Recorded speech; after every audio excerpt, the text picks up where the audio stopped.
Well, my father was born here in Evansville, as was my mother, and Second World War came along and he applied for officers candidate school at Annapolis and was accepted. So he became a naval officer coming out of school and was assigned to the light cruiser Birmingham in the Second World War as the radio officer on board the cruiser. And that's how he got interested in the radio business. My mother and father and I lived above the radio station. The building was a pre-Civil War clapboard building. As a child growing up, I had my neighborhood friends, but I also interacted with 20 employees in the basement every day. And I grew up playing radio and hanging out with salespeople and disc jockeys and making tapes. Just played radio, learned how to do engineering work, grew up around the employees in the radio station. When I was a freshman at the University of Evansville, my father and I sat down together and he had explained to me that he'd had some serious health problems, which I was aware of.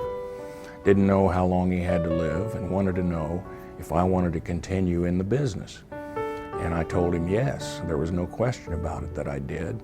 So we agreed that I would move to Knoxville and go to the University of Tennessee and work in our FM and our television station and go to college in Knoxville so that I could learn more about the business. I was living in Knoxville after college, had a home in West Knoxville. Walked in from lunch one day and the receptionist said, "John, you better really have your act together now. Evansville's on line 1. I picked up the phone and one of the people up here told me that my father had had a massive heart attack and had passed away behind his desk. And I needed to get back here as soon as possible because I was the largest shareholder in the company at that time. And so I caught a flight immediately back to Evansville and started business the next day here running the company and took over as the president within a week. For 64 years, WIKY has been the #1 most listened to radio station in the Evansville market, an accomplishment that no one has been able to match. In his 30 years at the helm, John Engelbrecht has grown South Central Communications to include 12 radio stations located in Evansville, Indiana, Knoxville, and Nashville, Tennessee. In the last 2 years, his Nashville radio station, WJXA-FM 92.9, has become the #1 station in that market. John also has Muzak audio and video franchises in Indiana, Kentucky, and Tennessee, as well as 12 cities in the U.S., including Las Vegas. Even though he has businesses nationwide, he has chosen to keep his corporate offices right here in Evansville, right at the top of the Fifth Third Bank building. I love Evansville. It's where I grew up. You can make a difference in Evansville. You get to know everybody in Evansville. I know most of the business people here in town. We get along. Many of them have mentored me.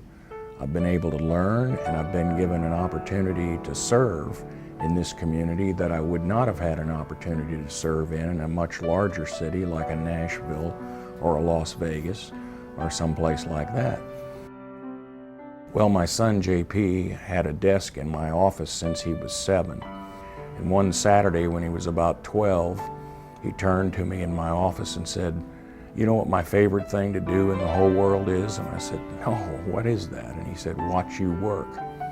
I said, "Why is that?" He said, "These phone conversations I get to listen in on, and the people coming in and out of your office and the conversations that are going on are fascinating and interesting. And I really enjoy watching you work more than I do anything else." And I thought to myself, this kid wants to do the deal. He's at 12, he's decided he wants to be third generation in this business. And so we set a pathway for that, and we've been on it ever since. And now he's the CEO of the company. What translated from my father in the way of principles and vision have moved through me and into him as well. And he's a very honorable businessman and does a great job. I'm proud to be part of this legacy. My dad taught me that being in business is an honorable calling. This is the only job I've ever wanted. My father and I are so aligned on our business, philosophical, and charitable pursuits but we always know that it comes back to business. If we create a good business, that's how we make a difference, because we employ people, we're able to give to charities, and we're able to help our hometown of Evansville. My two heroes in my life are my father and my son. And I've had the opportunity to shepherd the corporation from first into third generation. That's been my gift. The advice I'd give to a young person today is, first of all, being in business is an honorable profession. Find something, a business that interests you. You can find pathways to that in school, through work experience, and through watching other people and having mentors advise you of where to go and what to do. And find a way into that industry and into that business one way or another, even if it's a low-paying position. Get started and get around it, get close to it, and then grow.